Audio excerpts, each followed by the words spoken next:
day of fire. And Kelly, do you wanna call roll? Sure. Cliff Dossel. Here. Jane Dabb. Here. Betsy Towns. Here. Lisa Strout. Here. Jennifer Finkel. Here. Tara Silver. Here. David Finn. Here. And I don't see Owens Daniels or Jason Thiel. Okay. Thanks everyone for being here.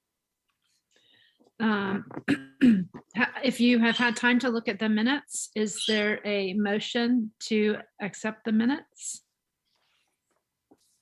I move. And a second? I second. I'm good. Any additions, subtractions, corrections? Okay, all in favor? See everybody. Aye. Raise Aye. it. Okay. Thanks. Unanimous. One. And for agenda.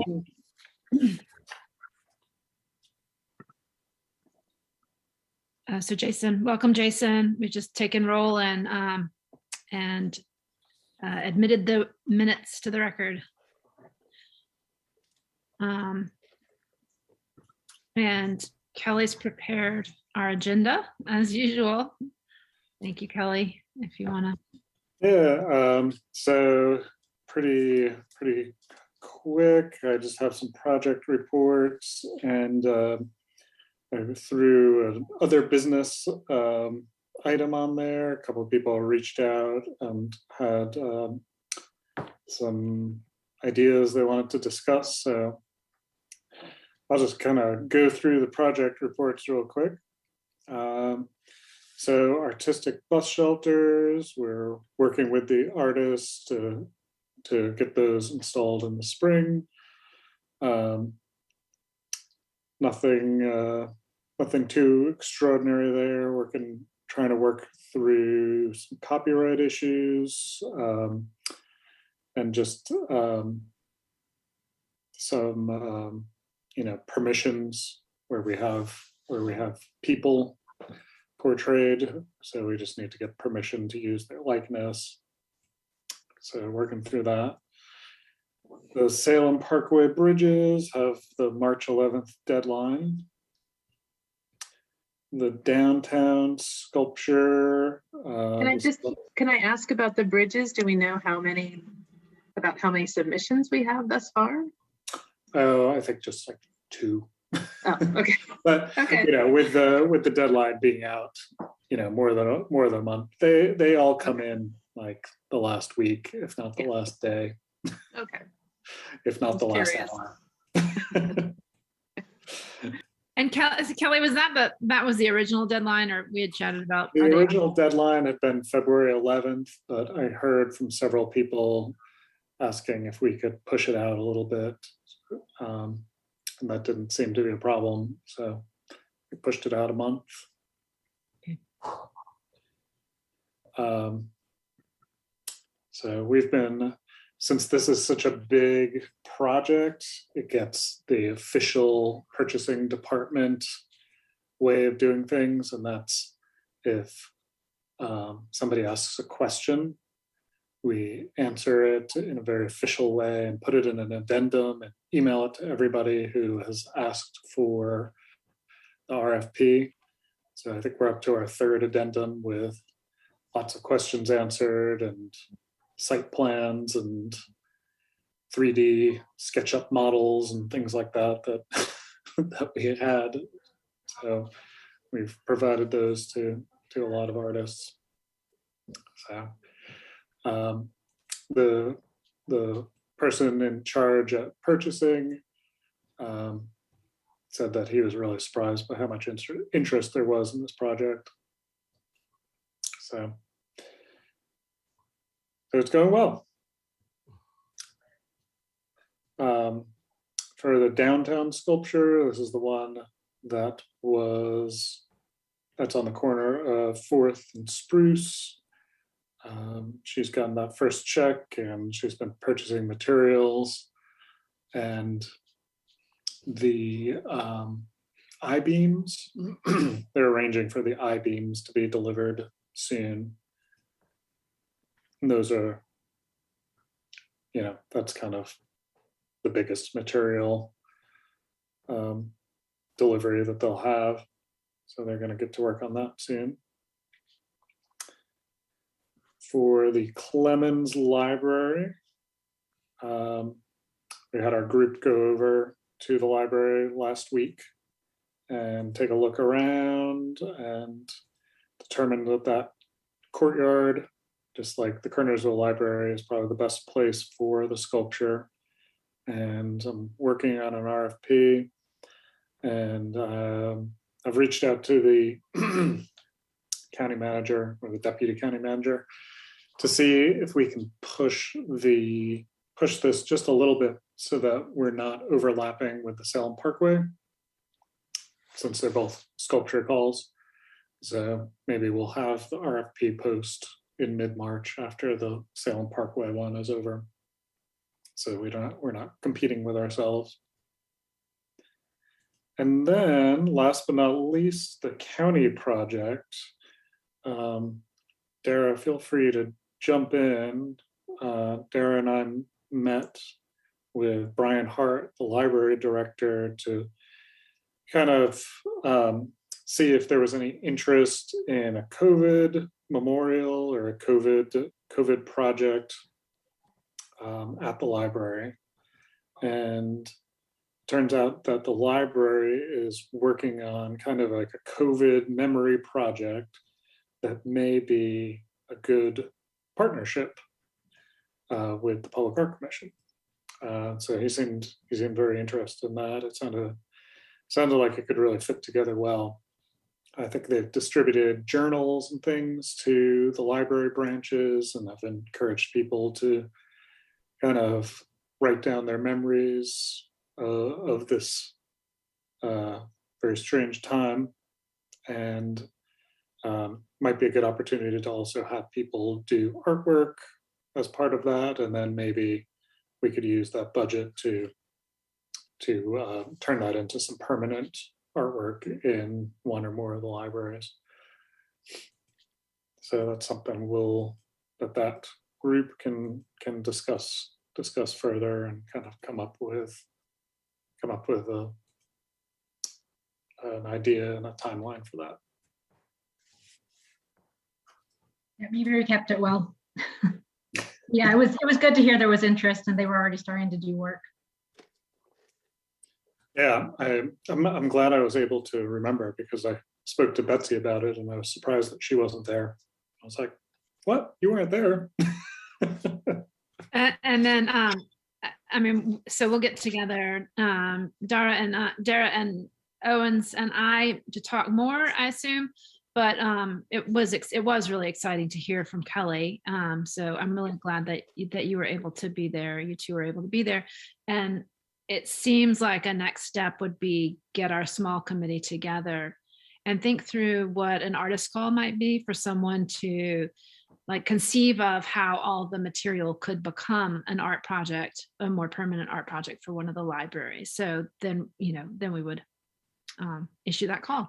So it's quite different from the sculpture calls that are out right now. So it does seem meaningful and important and full of promise. And like it's possible to do with the collaboration of the library inside the budget that we have.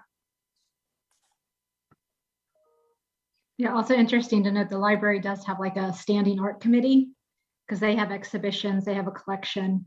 So there's some kind of built-in folks that we can work with.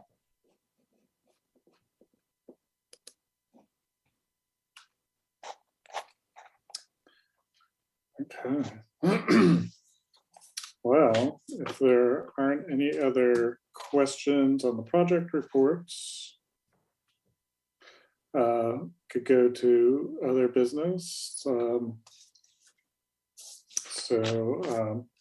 Feel free to jump in. I know Lisa and Jennifer both had questions for me where I said, bring it up at the meeting, see what folks say. So, leave it to you all. I'll jump in.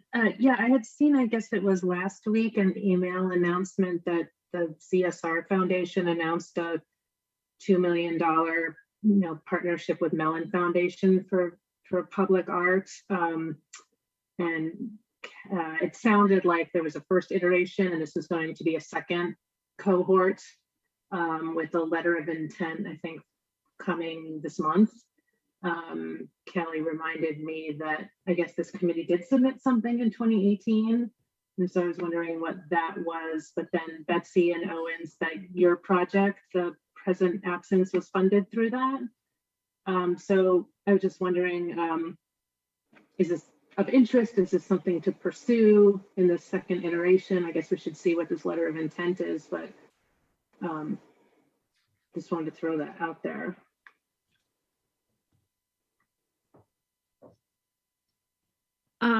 So I haven't read all of the details of the next round, but several things. One, I know Z. Smith Reynolds is very interested in having work in Winston-Salem. They had, for a moment, they kind of turned like big North Carolina. Now they do want to make sure that they have, yes, North Carolina, but also the Winston-Salem, Forsyth County inside their funding structures regularly. So as I remember it, the letter of intent for that project was significantly more demanding than a typical letter of intent, but it wasn't a full grant.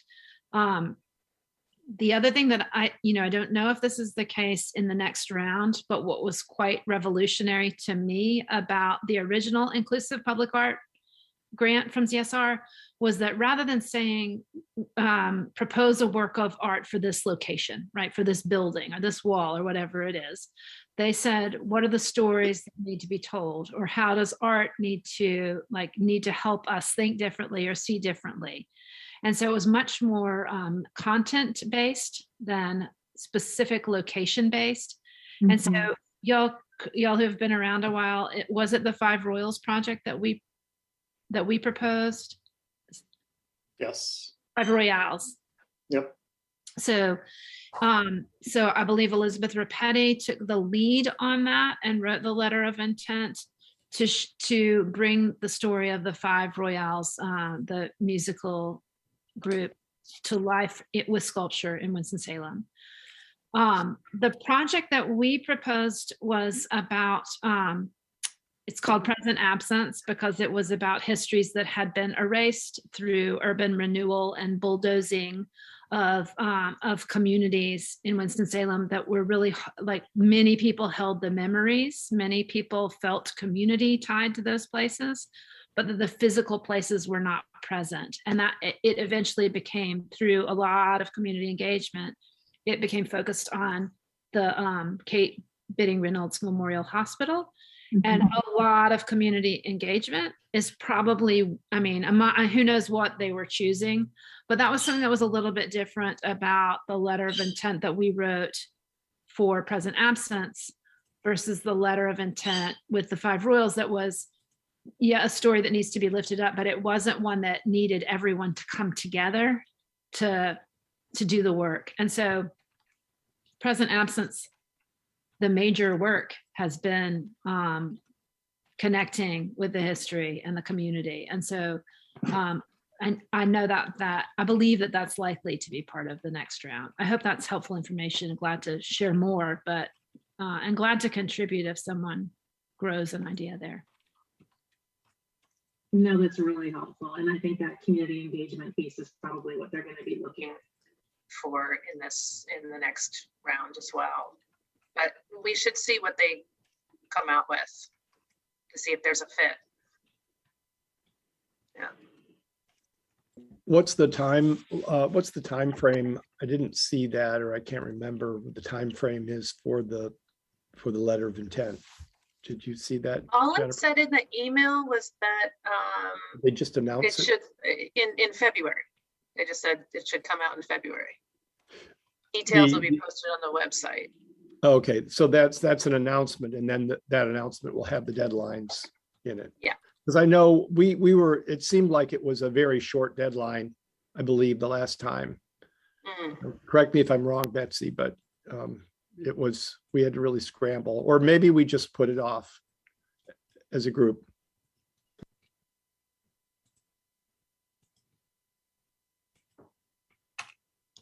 I know there's one more piece that I'm kind of simmering on, not quite sure where it fits.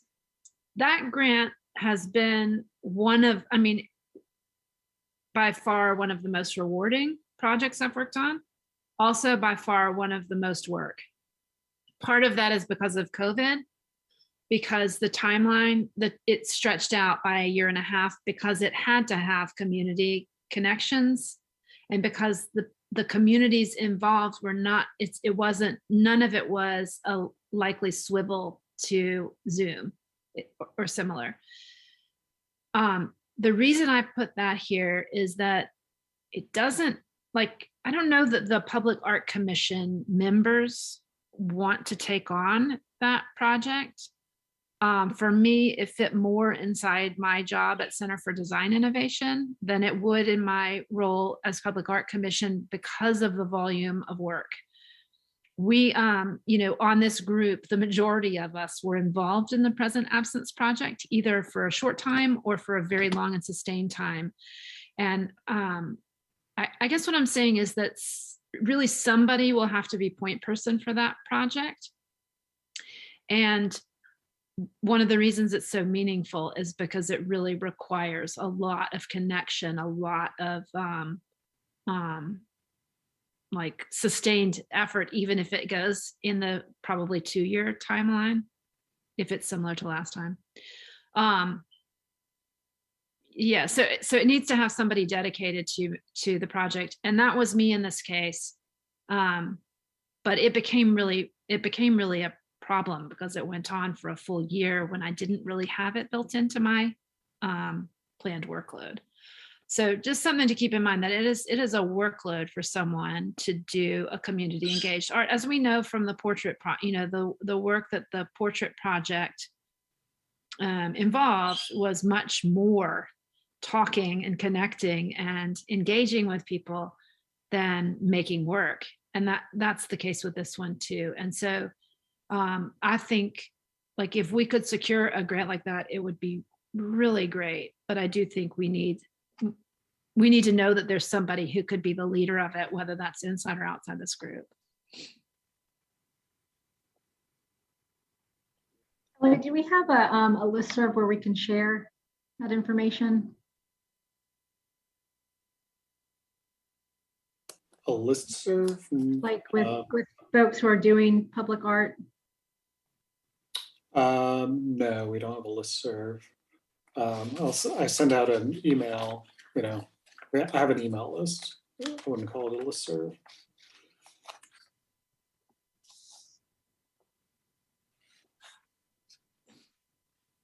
But we could share the ZSR thing with the artist list if you think.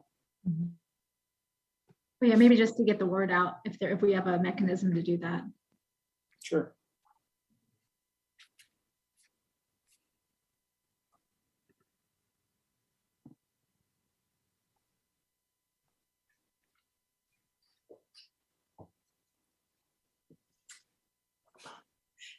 Then beyond that, I guess I'd say, Jennifer, thank you so much for bringing it to the group early to think about.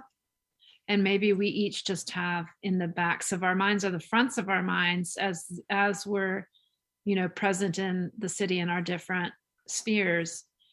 We just think about that, what could the arts make visible that has been invisible? Who should we put this grant in front of? Who might be partners? What organizations might be partners? Mm-hmm. Okay, thank you. Yeah, it's good to think about. Looking at the website, it's for 501c3s and government organizations to apply to. So it's not it's not really for individual artists to apply to, it's for organizations. Right. That was the other thing that's a little bit different, is that it wasn't, okay, here's a building that needs something pretty. It wasn't, here's like, what artist are we going to choose? It's what story are we going to tell? And then we'll select an artist based on that. Sure.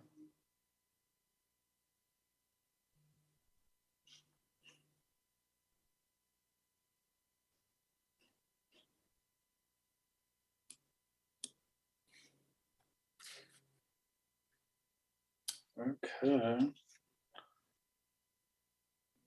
Any other topics? So, if I may, I was reading about the city is having trouble with the overlook at Quarry Park being tagged. I don't know if any of you are familiar with the overlook, but it's mostly a metal structure that stands out over the pond. And leading up to it is 2 concrete walls on either side that are painted white. But they've been being tagged on a regular basis, and the city can't keep up with these uninvited artists, if you will, who keep sort of putting up their own work. And I was wondering if that might be something we could undertake as sort of a living canvas and invite people in the community to paint on it, on segments of it. We could have parameters that it was going to be repainted every X amount of months, or, not use toxic paints and that sort of thing. But that way, it's a community project, and people will take pride in that area. Hopefully, it would be not tagged or ruined by other uninvited artists, but it would be an open project. It would just kids, adults, whoever wanted to participate in it. And like I said, you would paint it every few months and other people could participate. So it would be an ongoing thing. And I just think it's like I said, it's like a living canvas. It's a blank, and it's a beautiful area. And they keep doing improvements on it. It would be a shame to not take advantage of it as some kind of a community effort. I'll chime in here and say that the tagging that's been going on there isn't really what I would call self-expression, but more like establishing territory. And us coming in and creating a mural or doing something to counter that is pretty much tantamount to the city counter tagging, which is an invitation for there being this tagging turf war there. I mean, any other location, it'd be okay, but that particular structure architecturally wasn't really intended to have any other artwork added to it, because it in itself is its own artistic feature. So I mean, it's a real issue that doesn't have any easy answers other than increasing controls, increasing security, protecting it as we would a freestanding work of art.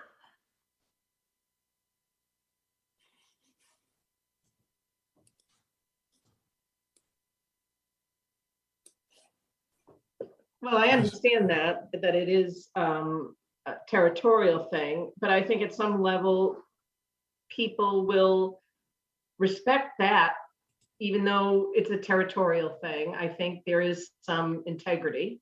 And the reality is the city doesn't have enough to patrol it and consider it a piece of art. And so I can understand reluctance, but I just think it's maybe something we should keep in the back of our minds.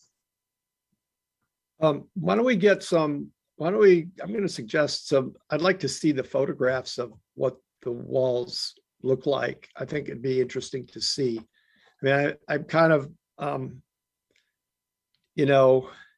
it doesn't sound like there's a solution that's going to be really present itself immediately that's very good. But perhaps there is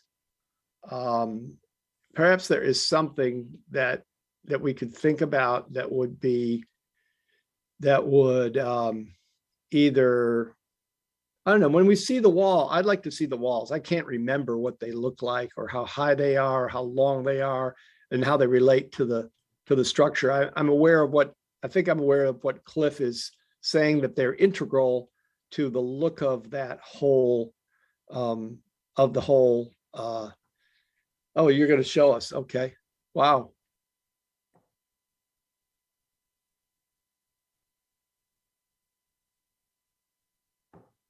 Okay.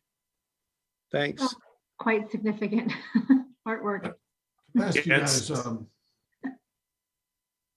Kelly, do we have a working relationship with Parks and Rec? Because it almost would see that this would be another conversation to see if this is a conversation that they'd be open to. And if not here, maybe for other projects.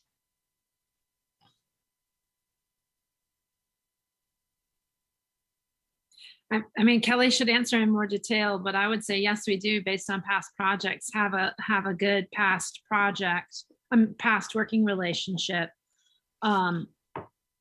can I, oh, I'm sorry. I was just going to add,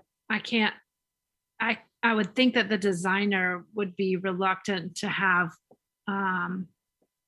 artwork added without their consultation. And it is like, it's such a dramatic piece of, sculptural, architectural presence. I think we would need to have those folks involved before we. That was the Stitch project, I believe, wasn't it? Yes, it was. I didn't remember that. It was. One of the things that, just as a parallel, is that I think Lisa, she saw a pretty unfortunate situation where it looked like it all happened pretty quickly, and there was a lot of vandalism and destruction in the bathroom, as I understand it. And all I can say is that, we, as our downtown organization, which I manage, we get a lot of graffiti and vandalism downtown. And just the steps that we take is that we remove it as quickly as possible, particularly the kind of where it's markings of territory, or just people's signatures, or just symbols or things like that, where it's clearly not artistry. Some people, probably look at it, but it is one of those things where we do try to remove it as quickly as possible. And it's just an ongoing forever and ever. And I'm sure the Parks and Recs department probably go through a lot of this themselves already. And then this one was just a really kind of a really big situation. But, just my personal idea is just looking at it, is that you'd want to, every time we do like a mural wall, anybody does a mural wall, I'm really close with the people at APHIS, and there's a pretty high profile disagreement about their mural canvas this year that was highly written about. But I think the point I'm trying to make is that I'm not really sure the Parks Department may want the mural to be there. So I think the recommendation from our chair is really the way to go. But I hope they've removed it by now. Does anybody know if they have? They have. I haven't been there in a few days, so I don't know if it's been re-tagged, but they had removed it. Yeah, well, that's typically what they would try to do. But if, yeah, so I just share that as perspective, but I would defer to our board chair on that matter.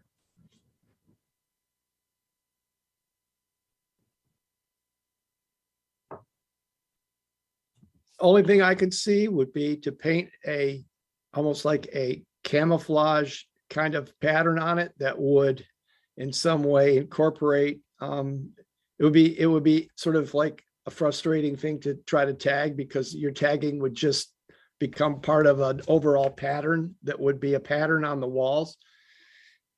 I think the point here though is that it is something that is not,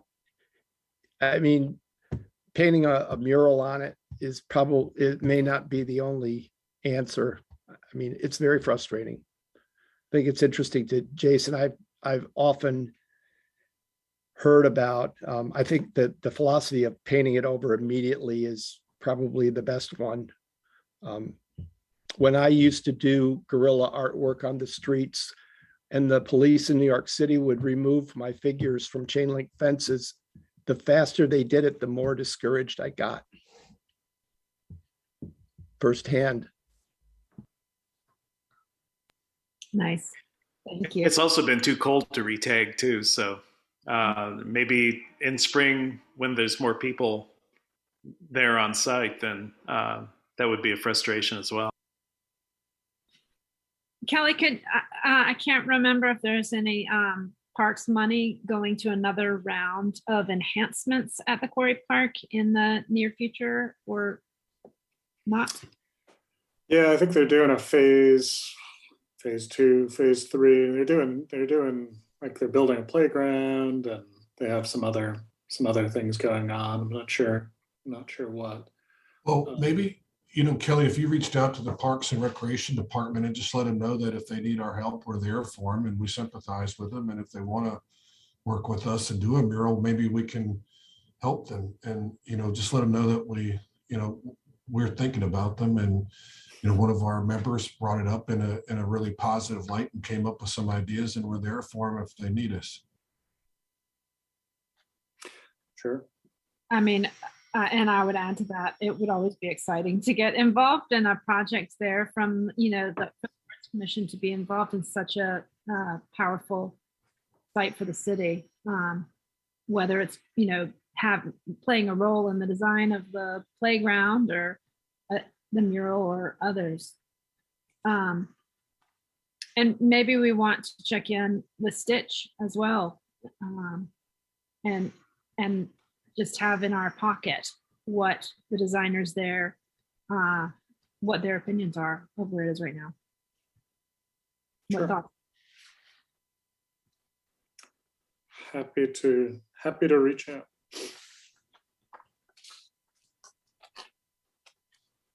So following Lisa, we'll all kind of keep it in mind and potentially visit the park if it's feasible for us as individuals and continue to think and learn a little bit more. Is that all right? Does that make sense?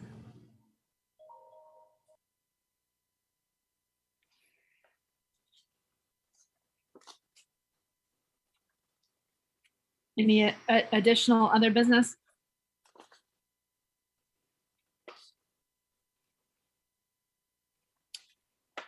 I don't see any. And any public comments?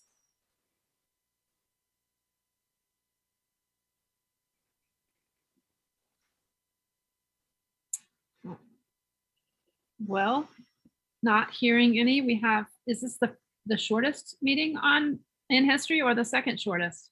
It's we've had one that was also pretty short, but this is it's one of the competitive. best meetings by far in my memory. We're just going to bank these extra minutes because I know we'll need them sometime in the future. Right. I agree. Good idea. Well, thank you all for being here, and watch your air intake and be safe and well. Meeting adjourned. Thanks, Betsy. Thanks, Betsy. Thanks, everybody. Thanks, y'all. Talk to you later.